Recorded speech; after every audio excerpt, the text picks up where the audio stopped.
दीपक देता है रोशनी फैलाने की प्रेरणा, फलदायी वृक्ष देता है देने की प्रेरणा, मधुबन देता है महकते रहने की प्रेरणा, महान व्यक्ति देते हैं जीवन जीने की प्रेरणा। आओ प्रेरणा से दें हम सभी को प्रेरणा।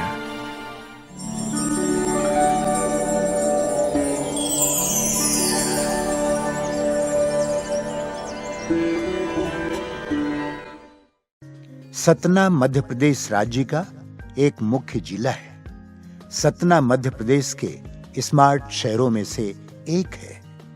सतना ब्रह्मा कुमारी ईश्वरीय विश्वविद्यालय की मुख्य संचालिका हैं राजयोगिनी रानी दीदी जी। आपका जन्म 1982 में उज्जैन नगरी में हुआ। बचपन से ही आप खेलकूद एवं रचनात्मक कार्यों में विशेष रुचि रखती रही। आप विशेष प्रतिभा संपन्न हैं।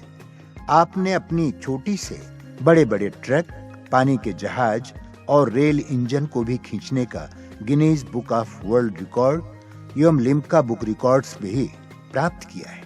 आप आयरन लेडी ऑफ इंडिया के नाम से भी विख्यात हैं। आप सहनशीलता, मिलनसारिता, एकाग्रता आदि दिव्य गुणों से परिपूर्ण स्नेही आत्मा है। 1993 से आपको ईश्वरीय ज्ञान की प्राप्ति हुई और 1995 में आपने अव्यक्त बाप दादा से ईश्वरीय मिलन मुलाकात की। बाप दादा एवं दादियों से प्रेरणा लेकर तुरंत ही आपने अपने आप को ईश्वरीय सेवा में संपूर्णतः समर्पित कर दिया। तब से आपने भोपाल, सिंगरौली, ग्वालियर आदि के विभिन्न स्थानों पर सेवाएं देते हुए 2018 से सतना में स्थायी रूप से अपनी सेवाएं प्रदान कर रही हैं। जन जन को ईश्वरीय संदेश देते हुए आपने अनेक कार्यक्रम आयोजन किए। दीदी जी के नेतृत्व में 300 से भी अधिक विद्यार्थी ज्ञान योग से परिपूर्ण हो अपने जीवन को दिव्य एवं महान बना रहे हैं।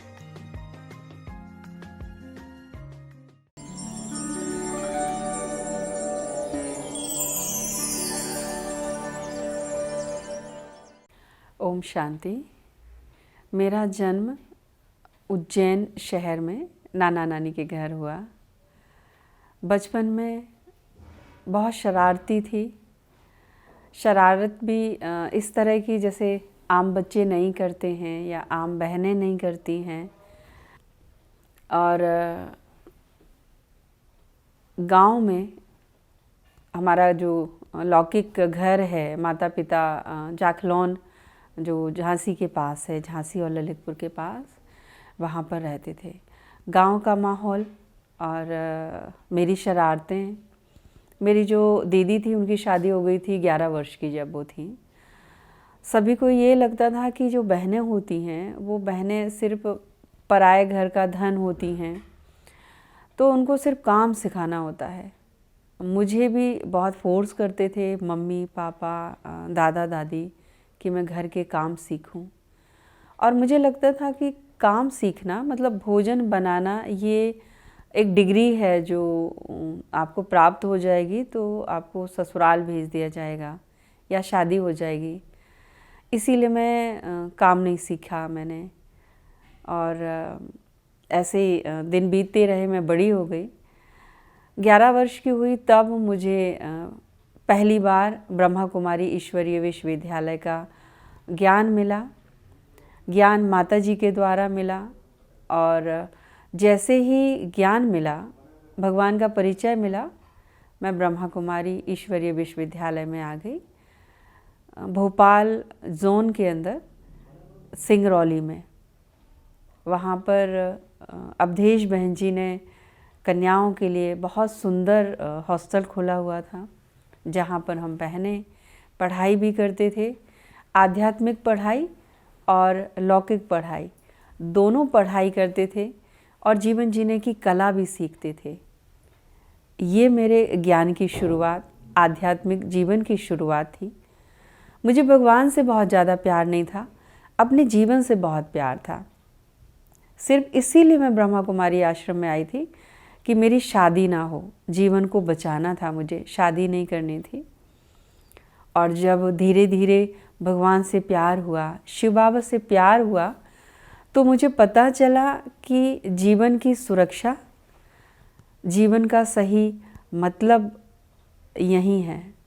सिंगरौली में जब हम पढ़ाई कर रहे थे, सेवाएं कर रहे थे, तब महेंद्र भाई साहब भी वहाँ पर थे। उनकी पालना का भी सौभाग्य मुझे प्राप्त हुआ। और सबसे पहला जो मेरा कोर्स क्लास था वो महेंद्र भाई साहब का पहला क्लास था। 1 घंटे का क्लास था उनका। और भाई साहब के क्लास की मुझे 3 बातें याद हैं। अगर हम अपना तन ईश्वरीय सेवा में लगाते हैं तो स्वस्थ तन मिलता है, मन ईश्वरीय सेवा में लगाते हैं तो स्वस्थ मन मिलता है, और धन ईश्वरीय सेवा में लगाते हैं तो कभी गरीब नहीं होते हैं। वो सिर्फ 3 बातें ही मेरा कोर्स था जीवन का। मेरा 7 डेज़ कोर्स प्रॉपर नहीं हुआ, जैसे बहनें कराती हैं और नए भाई बहन आके कोर्स करते हैं। मेरा यही कोर्स था और इसी के ऊपर बस मेरा विचार चलता रहा कि मुझे स्वस्थ तन चाहिए, स्वस्थ मन चाहिए और बहुत सारा धन चाहिए। हर एक व्यक्ति की ये आश होती है और मेरी भी यही तीव्र आशा थी। वहाँ पर हम सभी भाई बहन सेवा करते थे, कर्मणा सेवा। भवन निर्माण चल रहा था और उस समय हम ईंटें उठाना, बालू उठाना, गिट्टी उठाना, इस तरह की कर्मणा सेवा करते थे। सबसे बड़ी बात है, जहाँ भवन बन रहा था वहाँ मजदूर नहीं होते थे, हम सिर्फ भाई बहन सेवा करते थे। और सेवा करते करते वो वरदान महसूस किए मैंने कि सचमुच जब मैं गांव में थी, मैंने कभी भी कोई काम नहीं किया, कोई भी काम करना ही नहीं आता था। और आश्रम आए तो सेवा करते हुए बहुत अच्छा लगा। ऐसे लगा सचमुच हम स्वस्थ हो रहे हैं, मन से भी और तन से भी।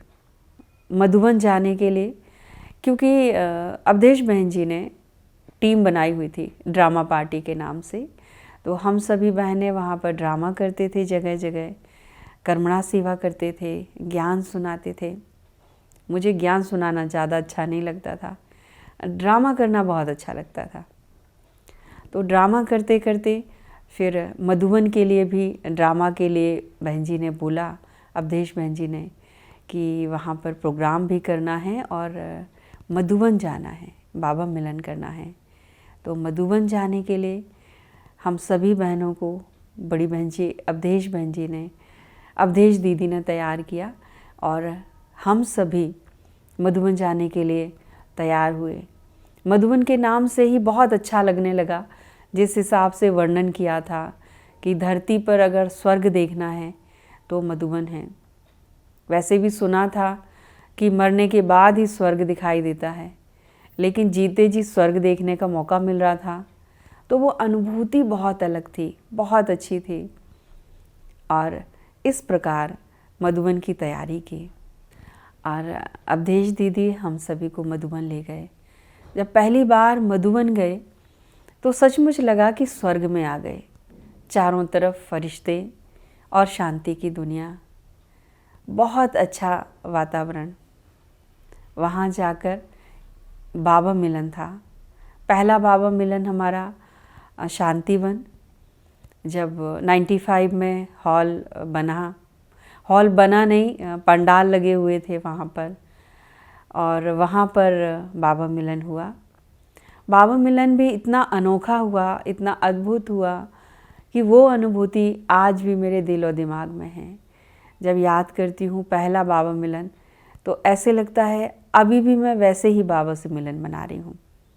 बाबा मिलन के लिए एक दिन पहले दादी जी क्लास कराते थे, वो क्लास की हमने। उसके बाद बहनों ने बताया कि बाबा मिलन कैसे होता है, बाबा कैसे आते हैं, और जिस प्रकार से बहनों ने बताया मैं इंतज़ार कर रही थी। सभी योग लगा रहे थे और मैं सिर्फ बाबा का इंतज़ार कर रही थी कि बाबा कब मिलेंगे, कब आएंगे। बहुत देर तक योग चलता रहा, लेकिन मेरा योग में मन नहीं लग रहा था। साथ बैठी हुई बहनों को मैं बार बार पूछ रही थी, दीदी बाबा कब आएंगे, दीदी बाबा कब आएंगे। 2-3 बार सुनने के बाद साथ में बैठी बहन ने बोला, बहन चुप हो जाओ नहीं तो आपको बाहर भगा देंगे, आप बहुत डिस्टर्ब कर रहे हो, बाबा को याद करो। और मैंने 1 मिनट के लिए आंखें बंद की और जब आंखें खोली तो सचमुच बाबा मेरे सामने थे। चारों तरफ एकदम बादल ही बादल, वाइट। हॉल में कोई भी दिखाई नहीं दे रहा था, स्टेज पे भी कोई भी दिखाई नहीं दे रहा था, सिर्फ बाबा थे दोनों बाहें पसारे हुए।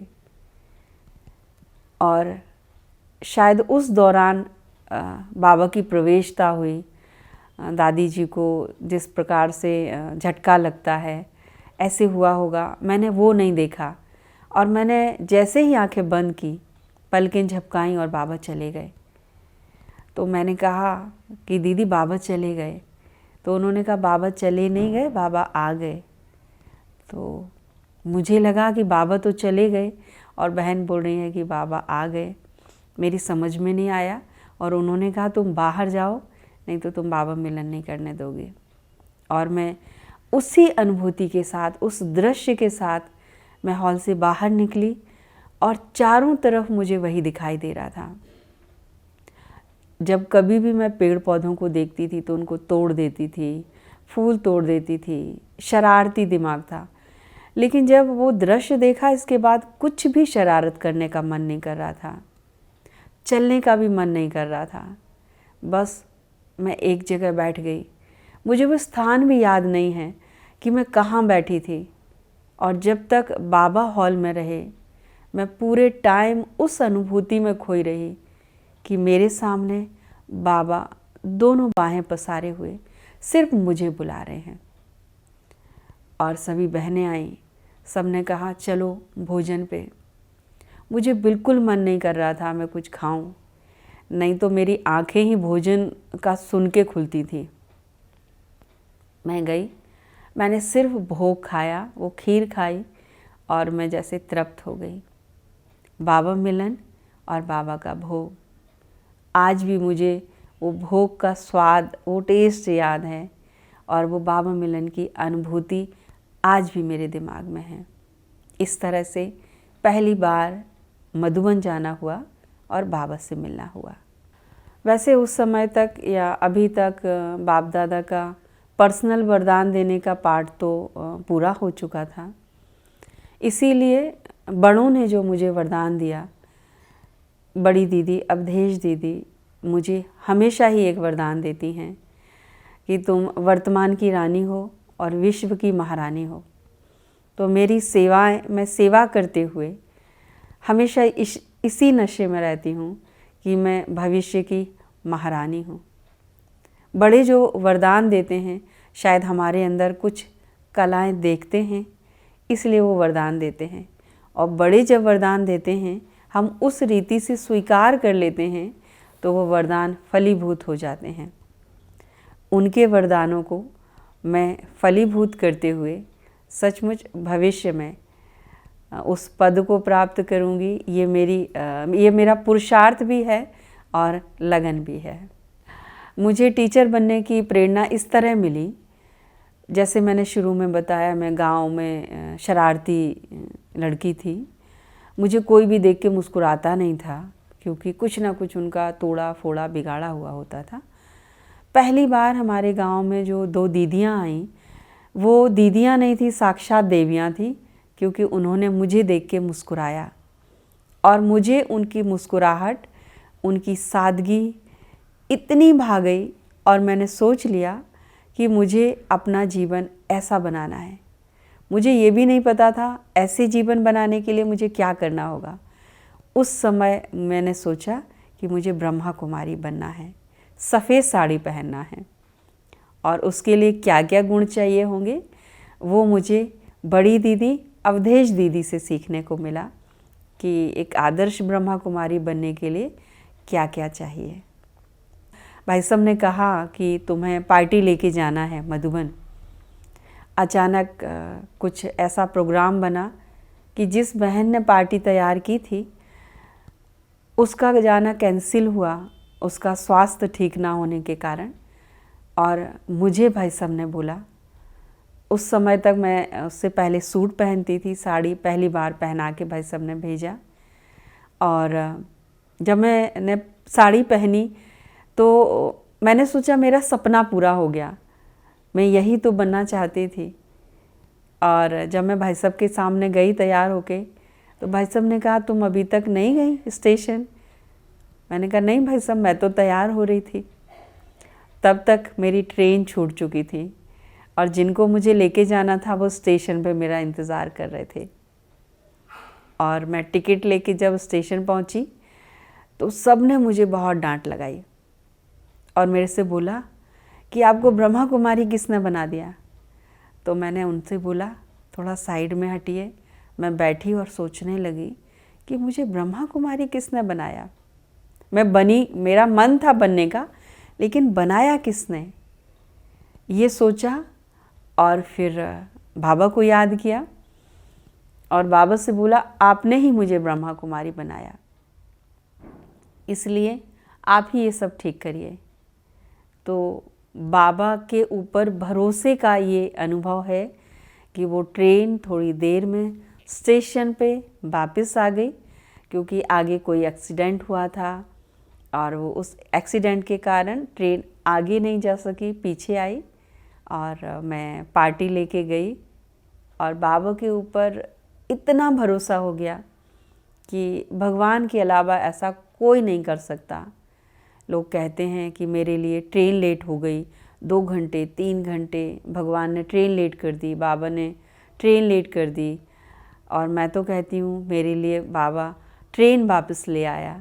तो बाबा से प्यार और भरोसा बहुत मजबूत हो गया उस घटना के बाद।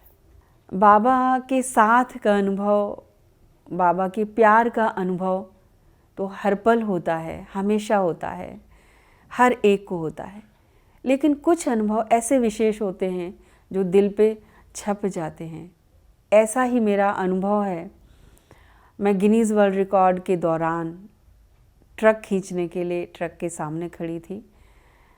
शायद मुझे ऐसा लगता था कि जो मेरे अंदर कला है, विशेषता है, वरदान है, उसमें मेरा भी कुछ योगदान है या मेरी मेहनत है।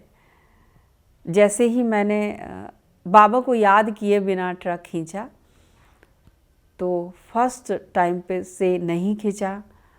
मुझे लगा शायद कुछ गड़बड़ है और मैंने दोबारा अपने पूरी शक्ति के साथ खींचा, नहीं खींचा। तब मुझे एहसास हुआ कि बाबा का कमाल है, बाबा का वरदान है मुझे। और मैंने बाबा का आह्वान किया, बाबा आ जाओ, मेरे जीवन साथी, संगम साथी आ जाओ। और एक झटके में ट्रक ऐसा खींचा कि बॉर्डर लाइन पार कर लिया और रोकना पड़ा। तो बाप दादा के साथ का वो ऐसा अनुभव था कि सचमुच वो वर्णन नहीं किया जा सकता है। ऐसा वो प्यार था, ऐसा साथ, ऐसा वरदान था। मेरा बहुत बड़ा भाग्य है कि दादियों के साथ भी उनके क्लासेस, उनकी प्यार और पालना का भाग्य मिला। जब बड़ी दादी थे उस समय हमें दादी की क्लास मिली। भाई साहब के साथ सेवाओं में दादी के अंग संग रहने का मौका मिला। बड़ी दादी के प्यार और पालना का जिसको भी अनुभव है वो ऐसा है जैसे स्वयं भगवान के साथ का अनुभव होता है। दादी जब पास आती थी तो लगता था कि सब कुछ मिल गया, कोई किसी तरह की कमी का एहसास नहीं होता था।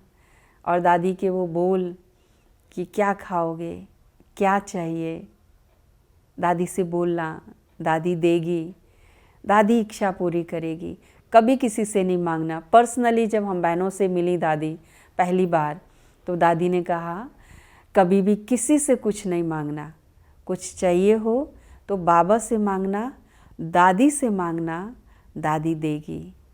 तो इतना सुंदर अनुभव दादियों का। दादी जानकी जी के साथ मैंने कुछ प्रोग्राम किए। दादी जी के साथ भी बहुत अच्छे अनुभव रहे। और दादी गुलजार जी ने जब मैं फर्स्ट टाइम दादी गुलजार जी से मिली तो उन्होंने यही कहा कि आपको एक चैतन्य फूलों का गुलदस्ता बाबा को भेंट देना है और मैं उसी आश को पूरा करने के लिए पुरुषार्थ कर रही हूँ, क्योंकि मुझे लगता है कि वो दादी नहीं, बाप दादा ने मुझे वो कार्य दिया था और मैं उस कार्य को पूरा करने का पूरा पुरुषार्थ कर रही हूँ और आगे करती रहूँगी। मेरी जो अलौकिक माँ कहें, अवधेश बहन जी, बड़ी बहन जी, उनके अंग संग रहने का अनुभव तो बहुत लंबा है, बहुत बड़ा है। उनके प्यार के बारे में कुछ शब्दों में तो शायद वर्णन नहीं कर सकते हैं। एक माँ जो शिक्षा नहीं देती है, ऐसी पालना नहीं कर सकती है, वो इतना सशक्त नहीं बना सकती अपनी बेटी को जैसे बड़ी दीदी अवधेश दीदी हम सभी बेटियों को, हम सभी बहनों को इतना सशक्त बनाया, इतना काबिल बनाया, इतनी योग्यताएं और विशेषताएं उन्होंने हम में भरी और हमें गीली मिट्टी से एक मूर्ति बना दिया जिसको आज सभी जानते भी हैं और मानते भी हैं। आज जो भी मेरे अंदर कला है, चाहे भोजन बनाने की, भाषण करने की, वो सब की सब अवधेश दीदी जी से प्राप्त हुई हैं, उनकी पालना से प्राप्त हुई हैं। महेंद्र भाई साहब की भी पालना का भाग्य मुझे प्राप्त हुआ। मैं उनकी बहुत अंग संग रही हूँ, शायद उनकी बहुत चहेती भी थी। जब भी कोई सेवा होती थी मुझे याद करते थे, चाहे सब्जी लेने जाना हो या किसी भी तरह की कोई सेवा। मुरली सुनाना, मुरली पढ़ना मुझे महेंद्र भाई साहब जी ने सिखाया। हमेशा भोजन के बाद बोलते थे, बैठो मुझे मुरली सुनाओ। और मुरली सुनाने में यही बोलते थे कि मुरली ऐसे सुनाओ कि ये तुम्हारे वाक्य नहीं हैं, ये भगवान के महावाक्य तुम दूसरों को दे रहे हो। इसमें तुम्हारी सूरत दिखाई नहीं देनी चाहिए, इसमें सिर्फ भगवान की सूरत दिखाई देनी चाहिए। और एक विशेषता और, भाई साहब का कभी भी अमृत वेला मैंने मिस होते हुए नहीं देखा। 2 बजे से उठते थे और वही एक वरदान जो मुझे मिला है कि मेरा 99% अमृत वेला मिस नहीं होता है और मुझे अच्छा भी नहीं लगता है कि कोई अमृत वेला मिस करे। उन्होंने यही सिखाया कि अमृत वेला ब्राह्मण जीवन की श्वास है, मुरली भोजन है, धारणाएं और सेवा जीवन है। और मैं कोशिश करती हूँ कि उनकी इन शिक्षाओं को 100% पालन करूँ। थोड़े सख्त थे, लव और लॉ का बहुत बैलेंस था महेंद्र भाई साहब में। बहुत सादगी उनके जीवन में थी, सादगी के साथ साथ प्यार बहुत था। अद्भुत शिक्षाएं थी उनकी। लगता था कि सचमुच साकार ब्रह्मा बाबा के साथ हम चल रहे हैं, पल रहे हैं, खा रहे हैं, घूम रहे हैं। तो ऐसे थे हमारे प्यारे महेंद्र भाई साहब जी। क्योंकि मैंने गिनीज़ वर्ल्ड रिकॉर्ड बनाया है, तो मेरा अनुभव कि मैंने कैसे गिनीज़ वर्ल्ड रिकॉर्ड तक पहुंची हूँ, कैसे शुरुआत की है। मेरी शुरुआत हुई बहुत छोटे से चीज़ से। सबसे पहले सेवा के दौरान जब हम सेवा करते थे तो हाथ ठेले के ऊपर पहली बार 10-15 ईंटें रखे हुए थे और मैंने दोनों चोटियों से बांधा और खींच के ले गई। वो सेवा का संकल्प था कि मुझे बहुत ज़्यादा सेवा करनी है, इसलिए मैंने हाथ ठेले के ऊपर कुछ ईंटें रख के और लेके गई, दोनों चोटियों से खींच के। उसके बाद 20 ईंटें, 25 ईंटें, ईंटों को बढ़ाते गए उसके ऊपर, हाथ ठेले के ऊपर, और सेवा करते रहे। लगभग 3 वर्ष तक इस तरह से सेवा की।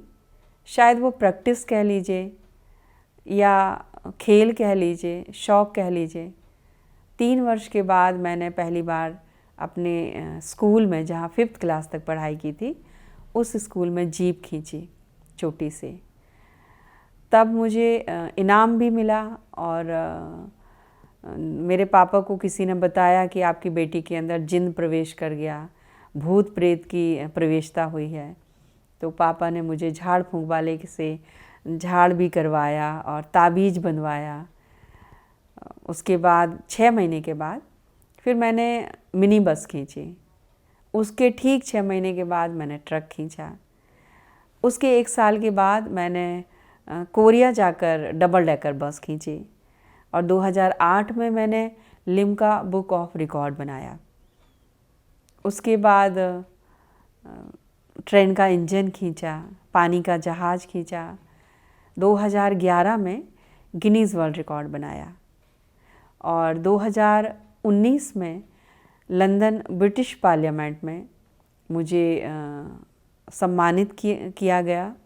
वहाँ पर आयरन क्वीन का खिताब मिला और देश का नाम रोशन किया, बाबा का नाम रोशन किया, माता पिता का नाम रोशन किया। इस ब्राह्मण जीवन की जो मेरी विशेष धारणाएं हैं, क्योंकि मेरा नाम रानी है तो मुझे स्मृति में हमेशा रहता है। एक रॉयल परिवार से हूँ और मेरे हर शब्द रॉयल होना चाहिए। रॉयल्टी में ये भी आता है कि आप चाहे छोटे हों या बड़े हों, उनको बहुत सभ्यतापूर्वक और प्यार से बात करें। मेरे मुख से कभी भी तुम नहीं निकलता है, हमेशा सभी को आप करके बात करती हूँ और कोशिश करती हूँ कि मैं सभी से समान प्यार करूँ।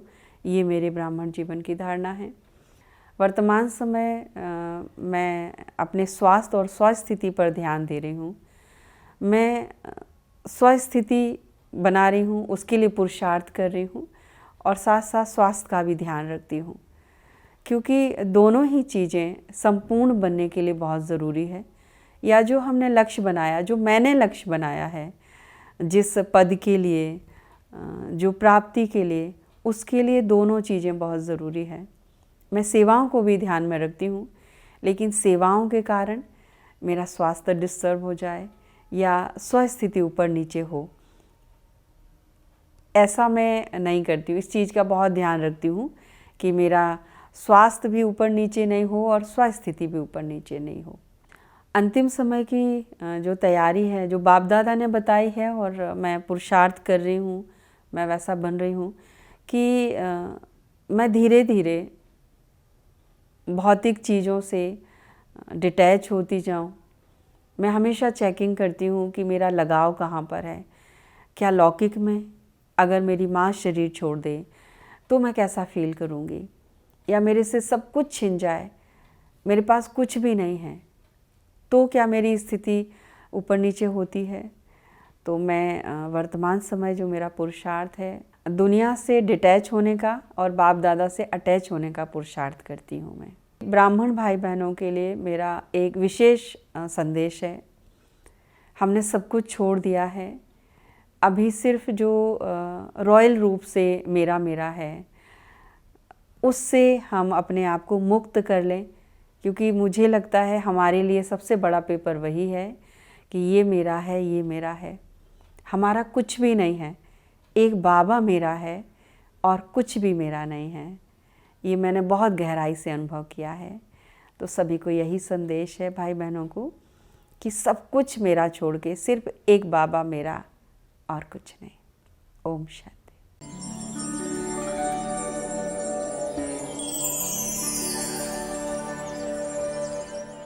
दीदी जी टाइम मैनेजमेंट का बहुत अच्छा उदाहरण है। हमने उनसे सीखा कैसे कम समय में बहुत सारे कार्य कर लें, और वो मल्टी टैलेंटेड हैं। और चाहे भोजन बनाना हो, चाहे क्लास करवानी हो, चाहे स्पोर्ट्स करना हो, बच्चों के साथ बच्चों जैसे, बड़ों के साथ बड़ों जैसे। और दीदी इकोनॉमी भी बहुत अच्छा सिखाती हैं। हम जिस परिवार से बिलोंग करते हैं वहाँ तो इकोनॉमी क्या होती हमें पता ही नहीं था, भरपूर थे। लेकिन जब यहाँ आए तो सब भरपूर होते हुए भी इकोनॉमी कैसे करना है, हर चीज़ का महत्व कैसे रखना है, फिर उससे कैसे संपन्न होते हैं, दीदी जी ने सिखाया। छोटी सी छोटी चीज़ को वेस्ट नहीं जाने देना, बल्कि बेस्ट बना देना, वो हमने दीदी जी से सीखा। आदरणीय दीदी जी के बारे में कहें तो उनसे बहुत कुछ सीखने को मिला है। सबसे पहले तो उनके मनोबल शक्ति, हर कार्य को करने के लिए एक मनोबल की ज़रूरत होती है जो उनसे सीखी जाती है, और उनकी डिक्शनरी में असंभव नाम की चीज़ नहीं है जो हमने उनसे बहुत अच्छे से सीखी है। किसी भी कार्य को असंभव नहीं है, हर चीज़ को संभव किया जा सकता है। दीदी जी की जो भी एक एक एक्टिविटी है एकदम परफेक्टनेस वाली है कि हर एक चीज़ में देवी देवताओं जैसे गुण हों और हर एक चीज़ में आपको देवी संस्कृति और संस्कार को याद दिलाती हैं। मैं जब सेंटर पे आई तो मतलब बहुत सिंपल थी, कुछ भी नहीं आता था। और फिर दीदी ने कैसे सेवाएं करना है, कैसे योग धारणाएं करनी है, कैसे भाषण करना है, कैसे टॉपिक सुनाना है, कैसे पॉइंट्स निकालनी है मुरली में से, ये सब दीदी ने सिखाया मुझे। और दीदी हमेशा ये सिखाती हैं कि बड़ों का आदर सम्मान हमेशा रखना है, छोटों का भी तो बड़ों का, सबका रिकॉर्ड करना है। और दीदी जी कभी किसी को तुम या तू करके बात नहीं करती, हमेशा आप करके बोलती हैं, चाहे वो छोटा हो चाहे वो बड़ा हो। दीदी के बारे में कविता से शुरू करना चाहेंगे। हम तो कच्ची मिट्टी के थे, आपने चंदन बना दिया। हम तो कच्ची मिट्टी के थे, आपने चंदन बना दिया। कांच की सूरत में थे, आपने कंचन बना दिया। ऐसी हमारी दीदी जी हैं, ऐसी हमारी दीदी जी हैं जो हमें कुंदन बना दिया, जो हमें कुंदन बना दिया। दीदी से हमने विशेष सीखा कि हमें कैसे हर एक दूसरे से एडजस्टमेंट करना चाहिए, एक जो वास्तव में परिवार होता है, क्योंकि लौकिक घर छोड़ने के बाद हमारा जो परिवार होता है वो ब्राह्मण परिवार ही होता है। वो हमने ब्राह्मण परिवार में दीदी से विशेष सीखा। बीके रानी बहन अद्वितीय प्रतिभा के धनी हैं और अल्पायु में बहुत सारी विशेषताएं और बहुत सारी उपलब्धियां इन्होंने जो हासिल की, काबिल तारीफ़ हैं। रानी बहन में एक हमने देखा कि नाम की रानी हैं लेकिन दिल की महारानी हैं। बहुत दिलदार बहन हैं, खर्च करने में जैसा जब जहाँ करना चाहिए उसमें नहीं चूकती हैं। भाइयों को बहनों को सबको एडजस्ट करके चलाती हैं, इनमें एडजस्टमेंट पावर बड़ा अच्छा है और वाणी की मधुरता बड़ी अच्छी है। आप मुरली जो सुनाती हैं वो बहुत ही आकर्षक है और बहुत मनोरंजक ढंग से पेश करती हैं उसको। दीदी को मैं जब सेंटर में फर्स्ट बार आई थी तो दीदी को देखते ही ऐसा लगा जैसे कि मंदिर में एक मूर्ति हो। मैं बाबा को तो नहीं जानती थी शुरू में, लेकिन दीदी को देखते ही मुझे ऐसा लगा जैसे मुझे इन्हीं के जैसे ही बनना है। और दीदी की विशेषताएं तो बहुत सारी हैं, लेकिन जो मुझे बहुत अच्छी लगती हैं, हम तो शुरू में जब आए थे तो बहुत सारी गलतियां होती थी, लेकिन दीदी कभी ने डांटा नहीं, जिससे कि हम डिमोटिवेट नहीं हुए। हमेशा कुछ भी होता था, कोई बात नहीं। रानी बहन जी आई, सबसे क्लास में एकदम रौनक आ गई है। रानी बहन जी सभी ब्रह्मा कुमार बच्चों को सभी से इतना तालमेल बना करके रखती हैं, कभी भी किसी को कभी नाराज़ नहीं करती हैं, न तो इन्हें कभी छोटों बड़ों का कोई भेदभाव होता है, सभी से बड़े प्रेम से रहती हैं और हर एक चीज़ में बड़ी फराक दिल है, सभी को बड़ी एडजस्ट करके रखती हैं, किसी प्रकार की कोई दिक्कत नहीं पड़ती। हमारी आदरणीय दीदी जी जो हैं उनमें हमें मुरली की विशेषता बहुत अच्छी लगी। जैसे मुरली तो सभी सुनाते हैं, लेकिन जब दीदी मुरली सुनाते हैं तो ऐसा लगता है जैसे स्वयं बाप दादा साकार में उन महावाक्यों का उच्चारण कर रहे हैं। और दूसरी विशेषता जैसे दीदी एक्यूरेसी, कर्म तो सभी करते हैं, लेकिन उन कर्मों में रॉयल्टी कैसी होनी चाहिए, उस एक्यूरेसी ये बहुत अच्छी लगी दीदी में।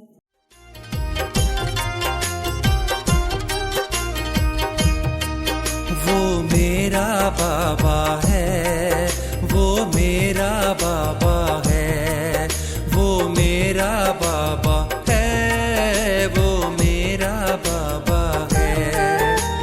ज्ञान की राहें दिखलाता, आत्मदीपों को है जलाता, पावन वो बनाता है, वो मेरा बाबा है, वो मेरा बाबा है, वो मेरा बाबा है, वो मेरा बाबा है।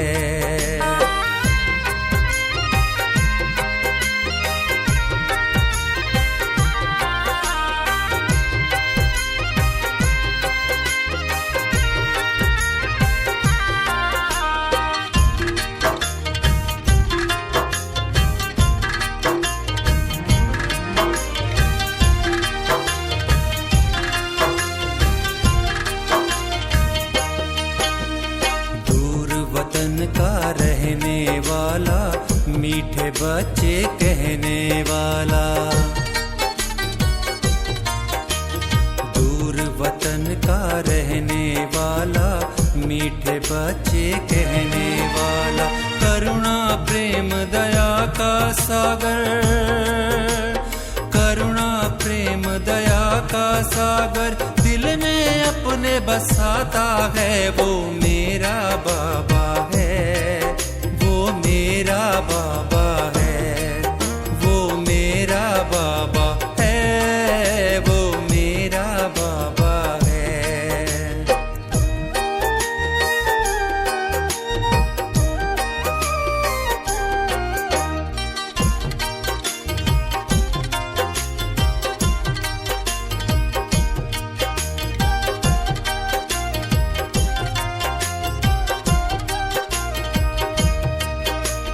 पलकों पर हम सबको पाले, जीवन नैया को है संभाले।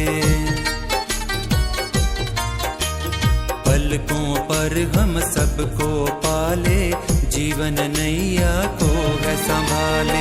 ले पतवार हाथों में बाबा, ले पतवार हाथों में बाबा, मंजिल तक ले जाता है। वो मेरा बाबा